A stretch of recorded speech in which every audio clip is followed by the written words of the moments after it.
Chapter 8 में हम जो गांव हुआ करते थे, विलेजेस है और कुछ थ्राइविंग टाउन्स उस समय जो डेवलप हुए उनके बारे में जानने की कोशिश करेंगे।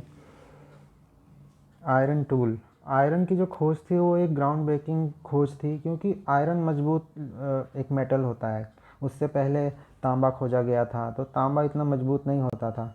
तो आयरन की खोज आज से 3000 साल पहले मानी जाती है, और 2500 साल पहले इसका इस्तेमाल हल में और कुछ अलग अलग तरीके से इस्तेमाल किया जाने लगा। जिस तरीके से आप देख सकते हैं, कुल्हाड़ी है, एक चिमटा टाइप का कुछ है, इसका प्रयोग बहुत प्रोमिनेंट हो गया।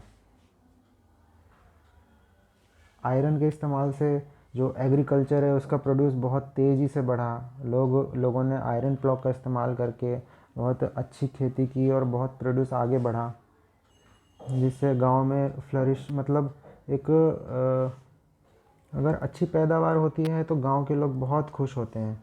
और उनका जो ट्रेड होता है, जैसे अनाज के बदले सामान खरीदते हैं, तो वो ज़्यादा होता है तो लोग बहुत खुश होते हैं।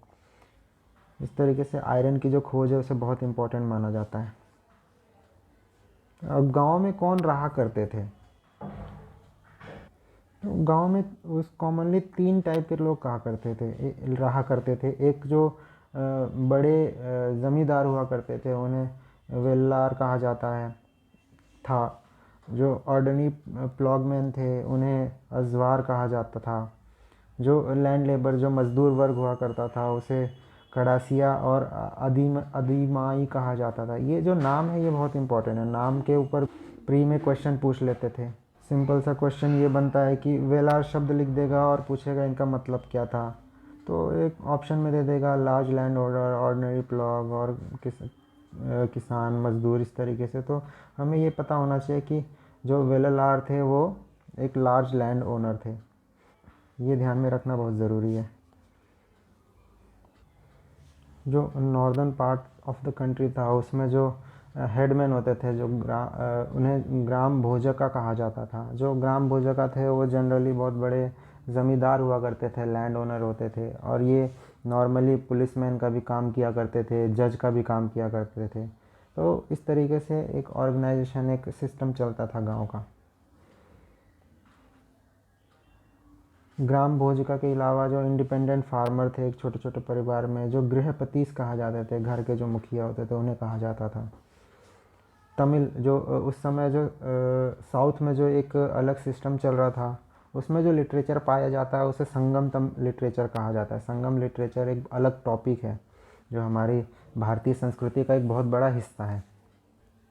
संगम लिटरेचर आज से अराउंड 2300 साल पहले कंपोज किया गया। उन्हें संगम इसलिए कहा जाता था क्योंकि जो असेंबलीज, जो संघ, जो असेंबलीज है, इनके द्वारा इन्हें बनाया जाता था, इसीलिए संगम लिटरेचर कहा जाता है। अब जो है सिटी में जो हम सिटीज़ हैं उनके बारे में कैसे जानते हैं? जो ट्रैवलर्स थे, स्कल्पचर जो उन्होंने बनाया, जो आर्कियोलॉजी थे, उनसे पता चलता है। कुछ जातका स्टोरीज़ फेमस है। जातका स्टोरीज़ कॉमन मैन द्वारा रची गई कहानियाँ थी, जो उस समय के जो कंटेम्प्रेरी वर्ल्ड था, जो लोगों की आम कहानियाँ हुआ करती थी, उनके उसे जातकास कहानी कहते थे। ये किसी राजा महाराजा या किसी बड़े ज़मींदार द्वारा नहीं लिखी जाती थी। एक पुअर मैन, ये कहानी है, इतनी इम्पोर्टेंट नहीं है, इसमें समय वेस्ट करने की ज़रूरत नहीं है, फिर भी आप पढ़ सकते हैं।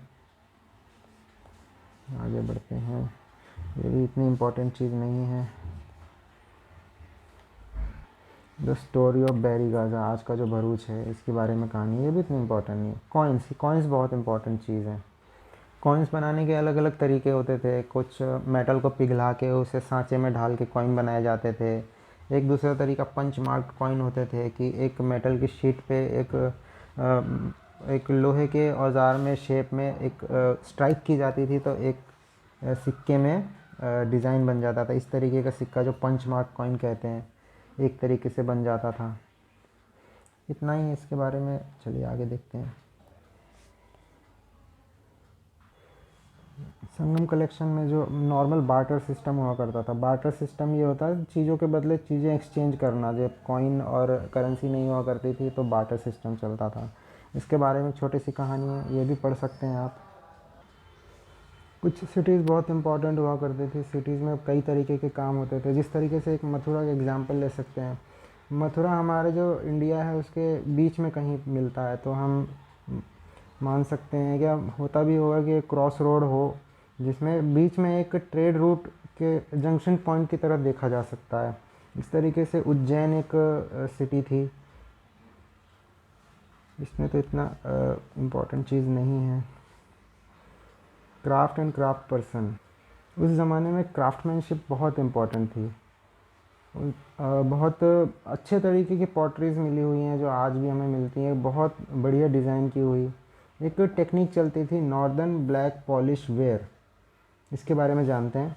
जो नॉर्दर्न ब्लैक पॉलिश वेयर है, इसमें क्या होता है कि मिट्टी के बर्तन को बहुत हाई टेम्परेचर पे एक्सपोज किया जाता है, जिससे वो जो मिट्टी थी वो ब्लैक कलर की हो जाती थी। तो ब्लैक कलर के ऊपर एक कोट अप्लाई कर दिया जाता, जिससे एक शाइनी मिरर लाइक एक सरफेस मिलता था। ये बहुत इम्पॉर्टेंट थी उस ज़माने में, जो राजा महाराजाओं द्वारा बहुत पसंद की जाती थी।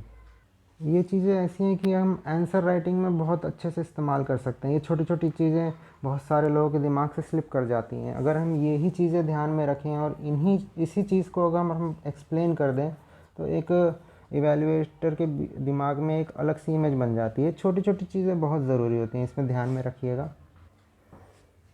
क्राफ्ट पर्सन जो मर्चेंट थे वो एक एसोसिएशन बनाते थे उस ज़माने में, जिसे श्रेणीज़ कहा जाता। श्रेणी जो आज की सोसाइटीज़ के जैसे हैं, जो छोटे छोटे ग्रुप बनते हैं। इस ग्रुप में लोगों को ट्रेनिंग दी जाती है एक दूसरे के द्वारा, और ये बैंक की तरह भी काम कर सकते हैं, जो लोगों को क्रेडिट्स में पैसे वगैरह देते हैं नया काम शुरू करने के लिए। इस तरीके से मॉडर्न जो इकोनॉमिकल स्ट्रक्चर है वो भी हमें दिखाई देता है उस ज़माने में।